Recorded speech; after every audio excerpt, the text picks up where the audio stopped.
Hello, hello, and welcome to this video, another short video on JavaScript.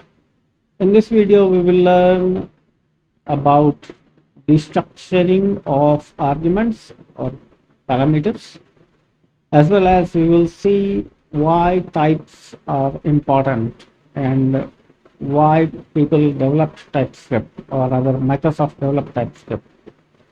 So consider that we have a function add vectors which receives two arguments v1 and v2, and we supply two arrays to it.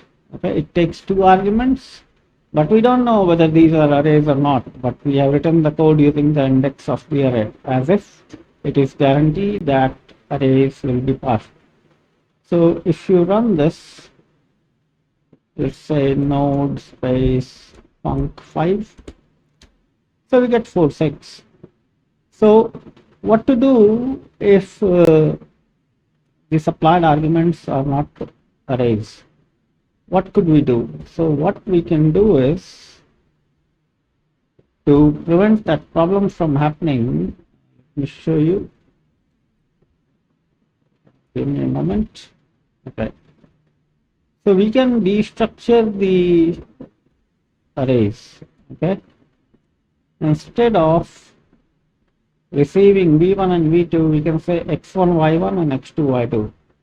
So the array elements will be destructured and we can return x1 plus x2 and y1 plus y2. This will work very nicely. Now you can't supply two, say for example, numbers or two strings. It won't work. Still we will have problems if these 3 and 4 are string, they will be concatenated. Or if one is object, another is string, then it wouldn't work.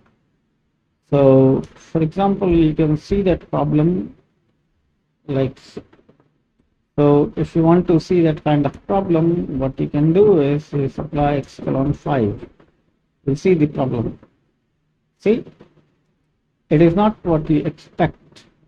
Okay, so that is a problem in JavaScript because types are always the problem in JavaScript.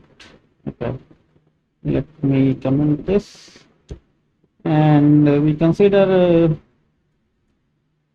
another function here.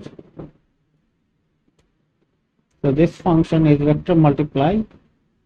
So here we destructure the object.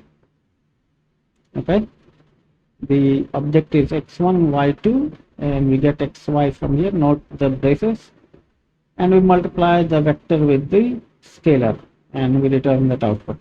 So we see that. So the object properties get doubled as expected. And then we will see one more example, that is adding two vectors when those are passed as objects. Okay, so suppose two objects are passed as object x colon 1 y colon 2 and x colon 3 y colon 4. So here we receive x colon x1 y colon y1 and so on, and finally we return x1 plus x2 and y1 plus y2.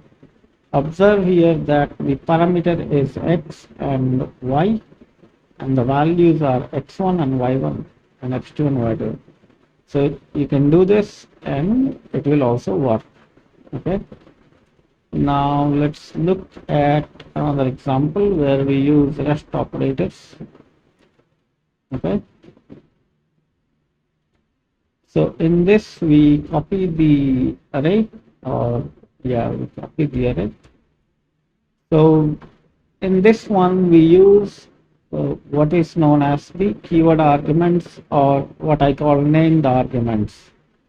So we have from, so from is a is passed as from, n is 3, 2 is b, and 2 index is 4. So we are copying from 2, and our start n is from dot length, and we supply from index and to index as well. So here to index is passed as 4, and from index has a default value 0.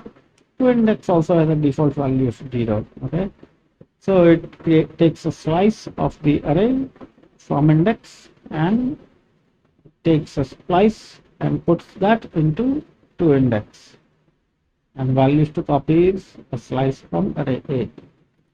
So as you can see, we have 98761235. Okay, so that's how it works. All right. Sorry, I was wrong here. It is not put in the array 2 index. It is taking the slice from 2 index, okay, and puts it into value to copy. Okay, so that was that, and it doesn't put into value to copy. It puts that into 2. It's basically a slice of from 2 index to 0, and it is the rest operator of values to copy. Okay, all right. So now we see the type function, the function which creates the type problem and shows it that what kind of problem we can have. So this function is sum. Okay, so it expects an array. Total is initialized to 0. It iterates over every element of array, and this type of is not a syntax error. The red does not mean syntax error. It's type. It is not a proper English word. So you see, it talks about correct word at point. Now we check every element's type to must be number. If any element is not of type number, then we throw an exception. So we pass the array 1 to 3, then we pass 1 to 3, then we pass a string. So let's see how this works out. So you see, first is 6, and then the array A is not iterable. That is the type error we get from here. Okay. So this second invocation is not valid. It expects an array, and then we have an integer. So for a moment we comment this out, and we will have another exception. Okay, we have some must be numbers.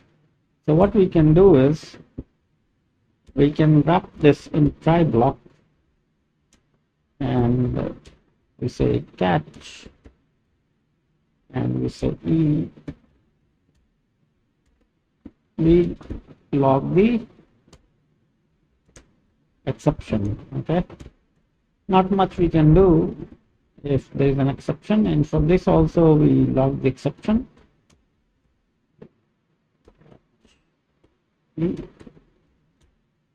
And here also we log the exception. Log. Okay, now there will be no more exceptions. So it is the log. Okay, the program has not crashed. In the previous versions, the exception crashed the code. Okay, this time it did not crash. It caught the exception, although stack trace is same. So see, both the exceptions are printed. In previous case, particularly when we ran this, it said A is not iterable, and then it stopped. It didn't even try to add the string case. That is the third case. Okay. So this is basically tedious. Okay, you don't want this to happen, and that is why TypeScript was born. Any language which does not have types will land up in problem in runtime, particularly because of type issues. So that is why type safety is very important, and languages like PHP and Python brought type hinting just to sort this problem out. Microsoft wrote TypeScript just to solve this problem, and we will study TypeScript once we finish JavaScript. So the plan is to finish the JavaScript, the language part, and then we will use JavaScript in browser. Then we will go through Node.js, and when we talk of Node.js, we will also go through the entire documentation, and we will do some projects using Node.js and JavaScript, and then we will move on to TypeScript. Okay, and we will do some client programming using jQuery as well, browser coding.